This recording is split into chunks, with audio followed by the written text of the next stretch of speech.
13 नवंबर को पूरे देश में उपचुनाव होने हैं। मध्य प्रदेश की भी 2 विधानसभा सीटों पर उपचुनाव हैं और दोनों ही बेहद दिलचस्प हैं। दिलचस्प कैसे? क्योंकि दोनों सीटें अभी तक किसी न किसी का गढ़ रही है। एक सीट बुधनी, जिसकी सबसे ज़्यादा चर्चा है, जो शिवराज सिंह चौहान का गढ़ है पिछले 20 सालों से। वहीं दूसरी सीट है विजयपुर। विजयपुर वो सीट है जो कांग्रेस का गढ़ रही है, क्योंकि रामनिवास रावत यहाँ से 4 बार से विधायक रहे हैं। लेकिन विजयपुर सीट खाली हुई क्योंकि रामनिवास रावत ने बिल्कुल बीचों बीच में आकर भारतीय जनता पार्टी का हाथ थामा, कांग्रेस का हाथ छोड़ दिया। अब ऐसे में इन 2 विधानसभा सीटों पर मुकाबला जो है वो कांटे का है, क्योंकि अब देखना यह होगा कि गढ़ शिवराज सिंह चौहान का है या भारतीय जनता पार्टी का। गढ़ ये भी देखने वाली बात होगी कि विजयपुर गढ़ किसका है, रामनिवास रावत का या कांग्रेस का, क्योंकि बीजेपी और कांग्रेस दोनों ही एक दूसरे को कांटे की टक्कर देने के लिए दिन रात मेहनत कर रही है।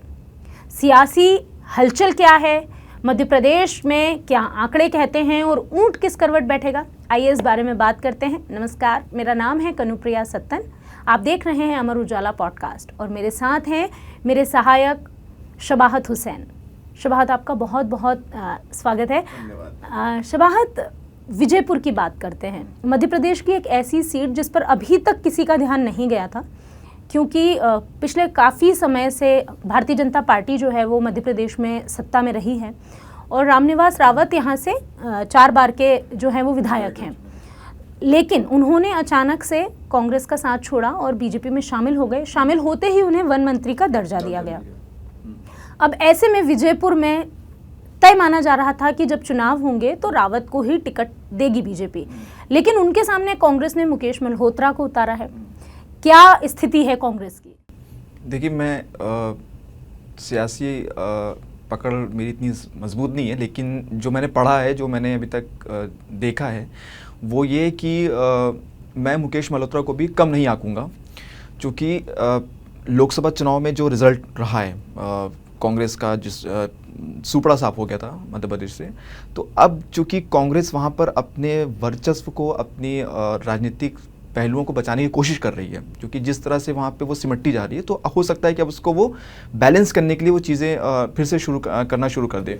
और ना सिर्फ कांग्रेस को, मुझे लगता है पीसीसी चीफ जीतू पटवारी को भी, क्योंकि जब विधानसभा चुनाव के बाद से उनको जिम्मेदारी दी गई है, उसके बाद लोकसभा में नतीजे इतने खराब थे। अब ये उनकी दूसरी परीक्षा। विधानसभा में कमलनाथ का जो कमलनाथ चूंकि उससे पहले प्रदेश अध्यक्ष थे, उनके प्रदेश अध्यक्ष में कांग्रेस का जो एक रिपोर्ट कार्ड था वो नेगेटिव था, तो इस वजह से आला कमान ने जीतू पटवारी को एक उम्मीद के साथ जो है वो सौंपा था कि हो सकता है कि हम मध्य प्रदेश में अच्छा करेंगे। लेकिन लोकसभा चुनाव में जग जाहिर था कि क्या कांग्रेस का रिजल्ट आए।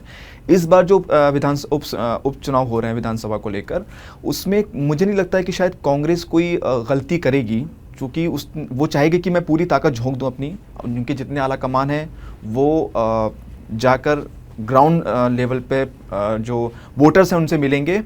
और रहा सवाल विजयपुर का, तो विजयपुर की कहाँ जो हिस्ट्री मैंने पढ़ी है वो ये है कि 1990 से 1990 से लेकर 2023 तक वो एक कांग्रेस का गढ़ रहा है।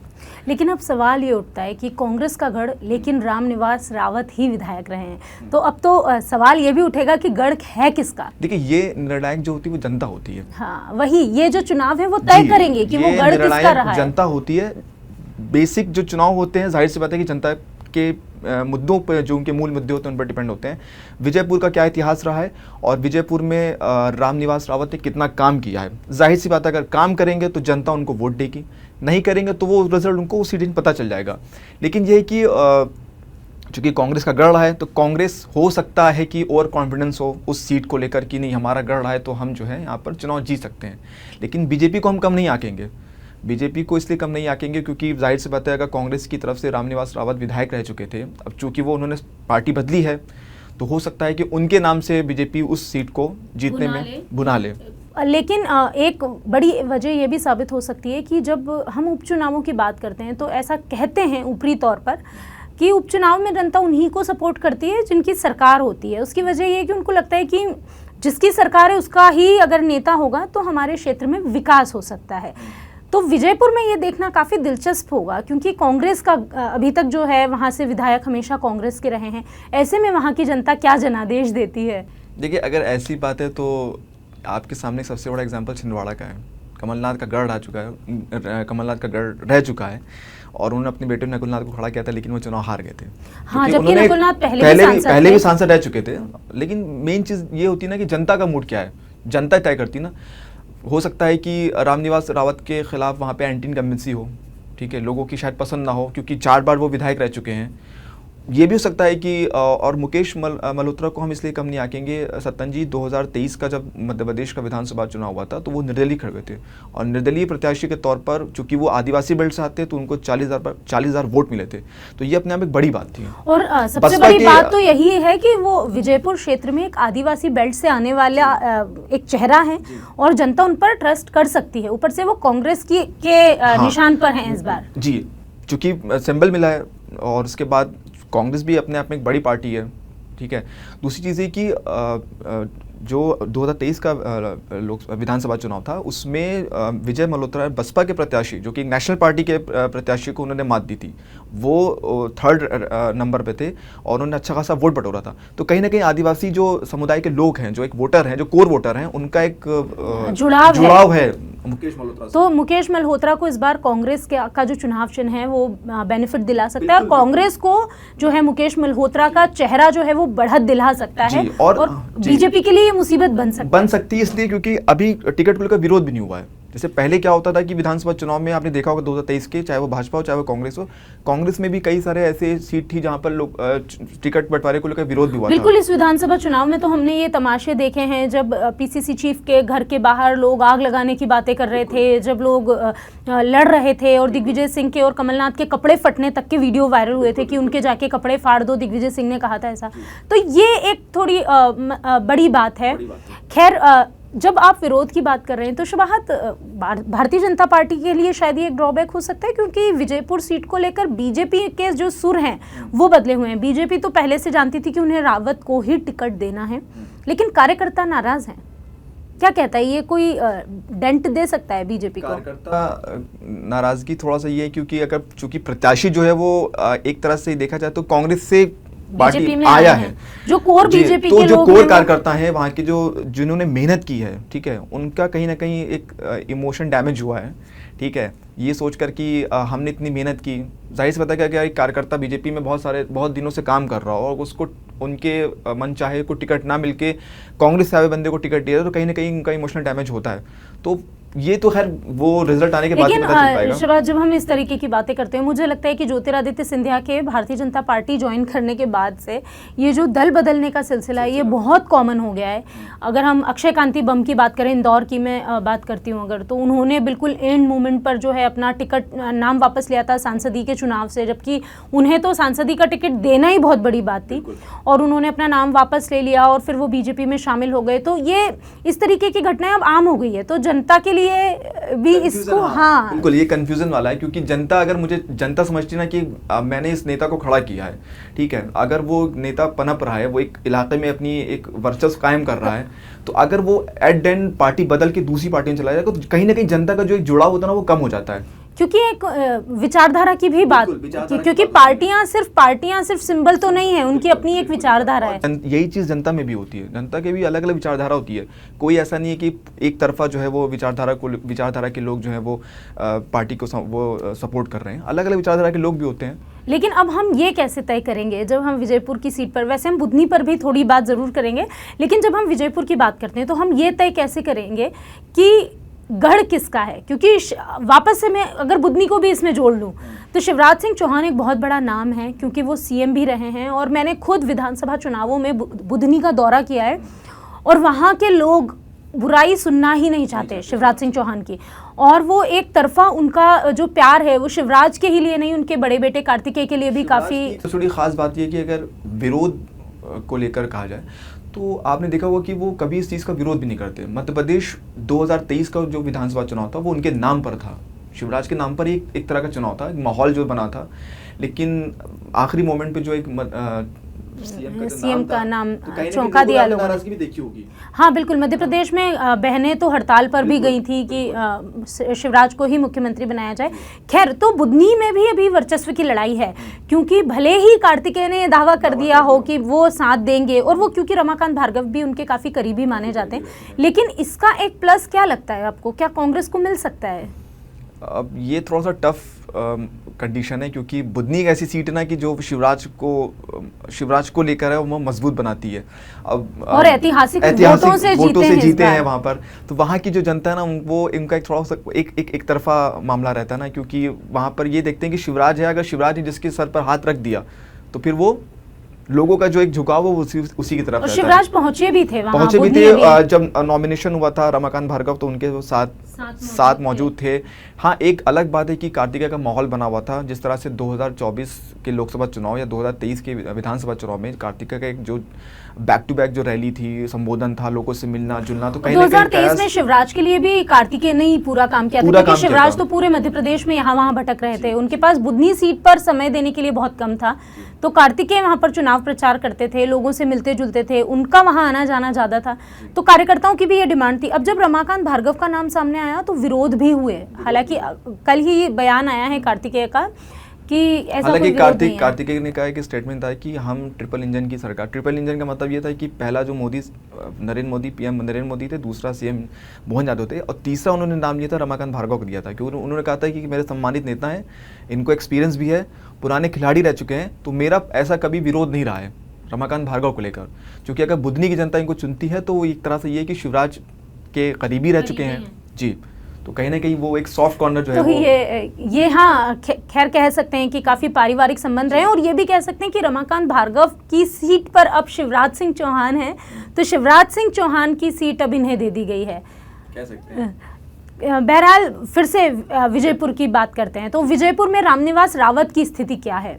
देखिए, मैंने जैसे पहले आपको बताया कि वहाँ पे जो निर्णायक जनता होती है, आप इसे समझिए कि रामनिवास रावत जी आदिवासी समुदाय से आते हैं, और जो कांग्रेस के प्रत्याशी हैं वो भी आदिवासी समुदाय से आते हैं। वहाँ की जो अगर हम वोटिंग की प्रतिशत की बात करें तो 2,23,000 मतदाता हैं वहाँ पे, जिसमें से जाट, धाकड़ और क्या नाम है आदिवासी समुदाय 60% वहाँ पे आदिवासी समुदाय जो है वो निर्णायक होते हैं। तो कहीं ना कहीं मैं ये कह सकता हूँ कि एंटी इनकम्बेंसी शायद हो सकती है। नहीं, ऐसे में तो ये स्थिति जो है कांग्रेस के पक्ष में भी जा सकती है, क्योंकि हम जब आदिवासियों की बात करते हैं तो आदिवासी कांग्रेस को ज्यादा वोट करते हैं, उनकी ज्यादा जुड़ाव जो है वो कांग्रेस पार्टी के साथ रहा है, और बीजेपी उस वोटर को तोड़ने की कोशिश भी करते रहे। इसीलिए अच्छा, दूसरी चीज है कि भाजपा में एक थोड़ा सा बड़ी चीज ये हो जाती है कि अगर उनका एक छोटा सा प्रत्याशी या एक छोटा सा चुनाव होता है तो इनके बड़े बड़े नेता उस चुनाव में पूरी ताकत झोंक देते हैं। कल ही सीएम मोहन यादव ने विजयपुर में जो रोड शो किया था, तो ये उसकी एक बड़ी मिसाल है।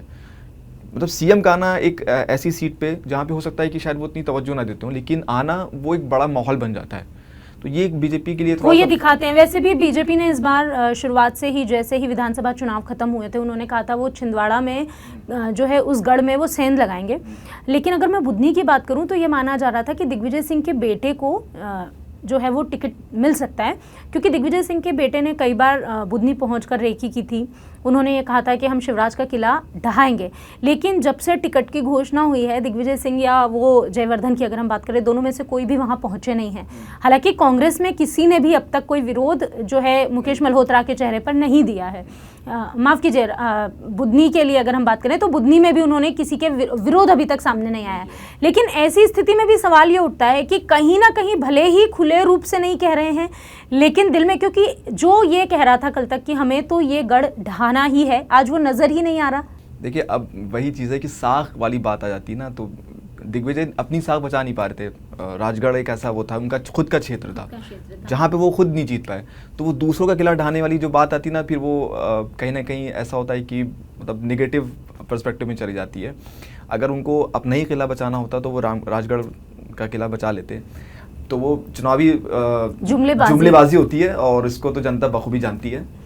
बहरहाल दिग्विजय की बात निकली है तो हम आपको एक बात जरूर बता दें, हाल ही में दिग्विजय सिंह ने कार्तिकेय को एक बहुत अच्छी नसीहत दी है। कार्तिकेय का एक वीडियो वायरल हुआ था जिसमें वो कह रहे थे, आपने शायद शबाहत देखा होगा, जिसमें वो कह रहे थे कि अगर यहाँ से कांग्रेस जीतती है बुधनी से तो यहाँ कोई विकास का काम नहीं होगा, यहाँ एक नई ईंट भी नहीं लग पाएगी। तो एक नसीहत दी थी दिग्विजय सिंह ने। मैं चाहूँगी आप बताएं दर्शकों को क्या नसीहत दी थी। वो यही थी कि चूँकि कार्तिकेय शायद सभा में थे तो उन्होंने बोला था कि अगर कांग्रेस बुधनी से चुनाव जीत जाती है तो यहाँ पे विकास नहीं हो पाएगा। हाँ, तो कहीं ना कहीं ये था कि चूँकि बुधनी उनका एक इलाका है और जाहिर सी बात है कि कांग्रेस यहाँ से जीतने की कोशिश करती है, जीत जाती है तो जो विकास धमकी के रूप में कह रहे थे वो तो इसको जो कांग्रेस जाहिर सी बात है क्योंकि वो अपोजिशन में तो उसने उनके स्टेटमेंट को धमकी को उसमें लिया था, लेकिन कार्तिकेय का जो ओपिनियन था वो तो वो जाने। लेकिन दिग्विजय सिंह ने जो नसीहत दी थी वो काफ़ी अच्छी थी। उन्होंने कहा था कि आपके पिता जो हैं वो हमेशा सकारात्मक राजनीति करते आए हैं और आपको भी ये सबक ले लेना चाहिए। राजनीति में कभी इस तरह के बयान नहीं दिए जाते। विकास के साथ चाहे आप पक्ष में हो या विपक्ष में, हर नेता को बहना चाहिए। आपके करियर की शुरुआत है और आप ये गलती मत करो। तो बहुत लंबे अरसे के बाद दिग्विजय सिंह ने एक अच्छा स्टेटमेंट दिया था और समझाइश के साथ उन्होंने कार्तिकेय को ये बात की थी। एक चीज और भी है, कांग्रेस मौजूदा वक्त में मध्य प्रदेश में ये तो बिल्कुल तय बात है कि सिमटती जा रही है। कहीं ना कहीं आप देखना होगा, मतलब अगर वो उनको तय करना होगा कि कैसे वो अपनी साख बचाएंगे वो और हाँ, नया बढ़ाएं। वो प्लान जो है वो राजनीति में जो पैर पसारना होता है या उस चीज़ को बढ़ावा जो होता है, अगर मध्य प्रदेश में कांग्रेस को दोबारा से वापसी करनी होगी तो किस तरह से करनी होगी, प्लान तैयार करना होगा। इसीलिए 2 विधानसभा उपचुनाव हो रहे हैं वहाँ पर और आप पहली जो सीट है बुधनी के अलावा जो है वहाँ पर आपने देखा होगा कि उनके बड़े बड़े नेता जो हैं वो वहाँ पर रैली कर रहे हैं। ये काम अगर ये शायद पहले करते, जैसे भाजपा की मैंने आपको बात बताई थी कि भाजपा छोटी छोटी सीटों पर भी अपने आला कमान लोगों को उतार देती मैदान में, तो इससे क्या होता है कि जनता का इफेक्ट होता है, जनता देखती है कि मतलब इनके सीएम तक आए हैं रोड शो करने के लिए। तो इस बार भी शायद जीतू पटवारी के लिए एक बहुत बड़ा शायद इम्तिहान होगा, या हो सकता है कि ये दूसरी सीट अगर कांग्रेस के हाथ से निकल गई तो फिर वो उनकी साख पे देखने वाली बात होगी, बहुत बड़ा सवाल होगा। और खुद जीतू पटवारी को अपनी साख बचाने के लिए इन 2 सीटों पर, और लगातार जीतू पटवारी जो है वो मेहनत भी कर रहे हैं। अभी भी वो रैलियों में हैं। अभी वो जब विजयपुर और बुधनी के लिए चुनाव प्रचार करने पहुंचे तो बच्चे उन्हें जबरदस्ती रबड़ी खिला रहे थे, उन्होंने बच्चों की झूठी रबड़ी ही खा ली। तो कहीं ना कहीं वो भी एक जननायक बनने के लिए, एक जन नेता बनने के लिए अप्रोच कर रहे हैं, क्योंकि जीतू पटवारी काफ़ी यंग हैं, उनका चेहरा काफ़ी फेमस था और वो अब अपने इस चेहरे को सिर्फ इंदौर की राजनीति से बाहर निकालकर पूरे प्रदेश में पहुंचाना चाह रहे हैं। वो सही समय पर सही मुद्दे पर आवाज़ भी उठाते हैं, लेकिन देखना ये होगा कि क्या एक कम उम्र के नेता को वरिष्ठ नेता जो हैं वो स्वीकार करते हैं और उनके साथ जो कांग्रेस अभी तक जो छटी बटी थी इधर उधर, उसको क्या जीतू पटवारी एक कर पाते हैं। बहरहाल बुधनी और विजयपुर के नतीजे ही ये बताएंगे कि ऊंट किस करवट बैठेगा। आपको क्या लगता है, बुधनी और विजयपुर में लड़ाई किसके बीच है, बीजेपी और कांग्रेस, या ये गढ़ किसके रहे हैं? जो भी आपकी राय है कमेंट बॉक्स में हमें ज़रूर बताएं। देखते रहिए अमर उजाला। अगर आप ये वीडियो YouTube पर देख रहे हैं तो हमारे चैनल को सब्सक्राइब करें और बेल आइकन को दबाना ना भूलें। अगर आप Facebook पर ये वीडियो देख रहे हैं तो हमारे पेज को लाइक करें।